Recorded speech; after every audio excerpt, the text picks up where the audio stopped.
definitely more like a visual thing than kind of more of like a meaning behind it. Sort of the name came before the music. It was sort of just sort of writing it out. We quite liked how the X looked. It was quite sort of thinking ahead of ourselves as in artwork. There's a lot you can do with it, like whether it be in like a pattern or anything. You can identify X's or kind of wherever you go. Just stay weak. I'll take you in pieces, we can take it all apart. I've known Oliver since nursery school, which is like when you're like 3. And I guess I think our parents must have been friends, and then so we spent a lot of time together, and we've been at primary school, secondary school, and now college, and now.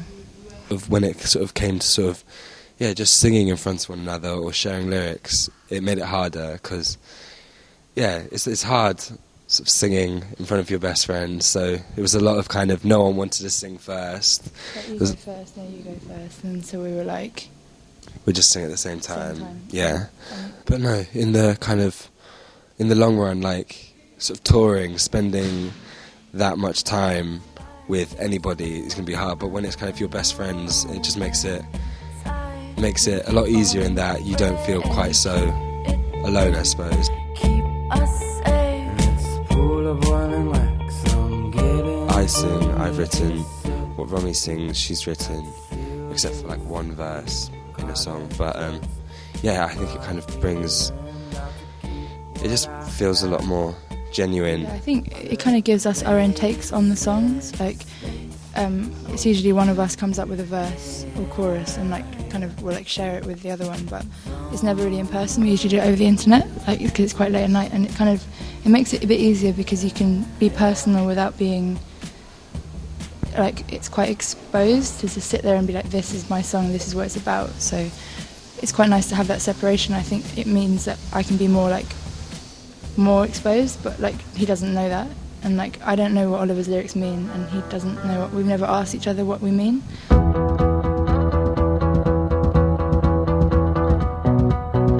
Cocorosie is definitely one of them, and sort of when we were starting out, we were sort of big fans of the Kills. The Kills made me realise that you didn't have to have drums, and it could be done with electronic drums, and that was really inspirational. And Cocorosie for like the like really, it's really beautiful, and the use of like harps and just like, and the sort of reference to the more like taste in like hip hop and R&B, which is something that we both like as well. Electrolane was like a band I really loved and never got to see live. That was a big influence to me, like on guitar.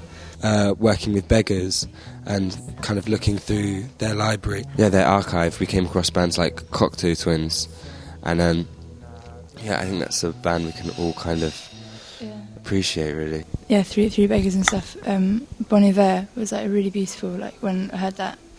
Beyoncé. Yeah, definitely. Who doesn't like Beyoncé? Yeah. Everyone likes Beyoncé. Yeah, Oliver went to see her. Yeah, and I was very jealous. I was on the phone, end of the phone, I could hear like the bass through the phone, and I was like, oh God, it must be so amazing there.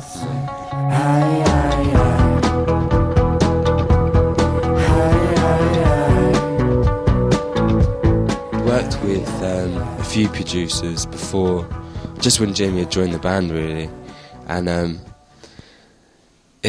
although I think we learnt so much from them, and I don't think the album would sound the same if we hadn't worked with them, but I don't know, the recordings sort of came out sounding a bit more like them than us.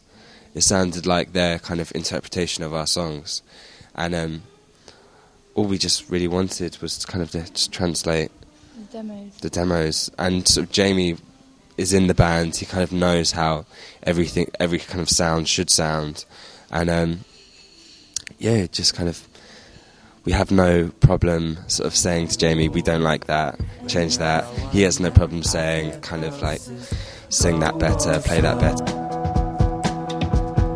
Go slow, go slow, go slow, go slow.